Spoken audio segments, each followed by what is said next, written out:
पहलगाम हल्ल्यातील पीडितांना न्याय मिळेल याची पंतप्रधान मोदींकडून हमी। मन की बात कार्यक्रमातून देशवासियांशी संवाद।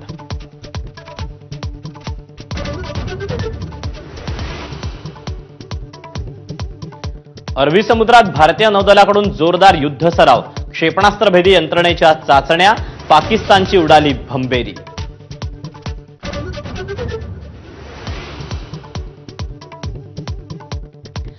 भारतानं झेलम नदीत पाणी सोडल्यानं पाकिस्तानात पूर, मुझफ्फराबादमधला मोठा परिसर पाण्याखाली।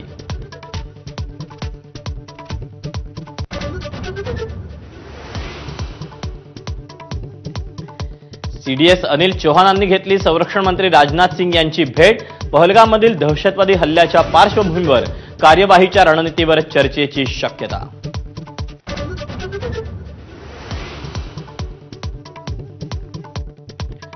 पहलगाममधल्या हल्ल्यातल्या आणखी 4 संशयित दहशतवाद्यांची घरं उद्ध्वस्त, कारवाई करण्यात आलेल्या घरांचा आकडा 9 वर।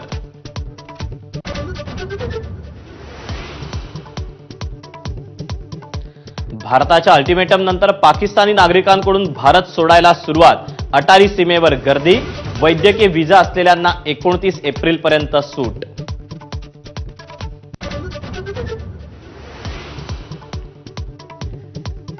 पाकिस्तानचा महाराष्ट्रात आलेला एकही नागरिक बेपत्ता नाही, मुख्यमंत्री देवेंद्र फडणवीसांचं स्पष्टीकरण।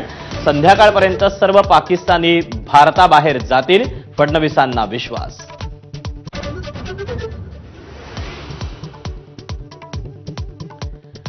कोण म्हणालं लाडक्या बहिणींना 2100 रुपयांचा हप्ता देणार? अन्न आणि औषध प्रशासन मंत्री नरहरी झिरवाळांच्या भोया उंचावणारं वक्तव्य, महायुतीच्याच नेत्यांना आश्वासनाचा विसर पडल्याचं समोर।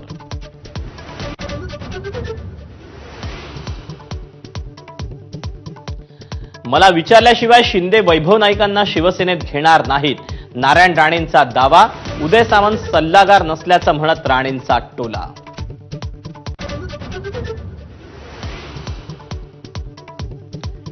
गृहमंत्री देवेंद्र फडणवीसांपेक्षा कुणीही मोठे नाही हे खात्यातल्या लोकांनी विसरू नये। हरणे दगडफेक प्रकरणावरून नितेश राणेंचा योगेश कदमांना इशारा, मला शहाणपणा शिकवण्याची गरज नाही, योगेश कदमांचं प्रत्युत्तर।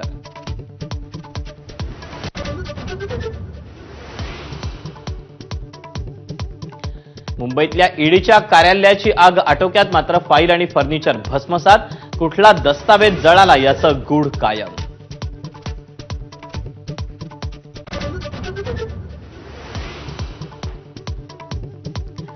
जळगावात ऑनर किलिंगची घटना, चोपड्यात प्रेमविवाह केल्याच्या रागातून वडिलांचा मुलगी आणि जावयावर गोळीबार, मुलीचा मृत्यू तर जावई गंभीर जखमी।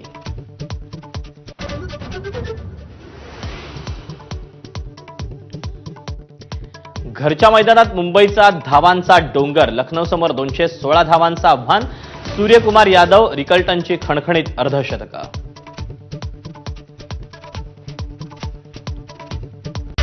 Headlines brought to you by Chitale बंधू।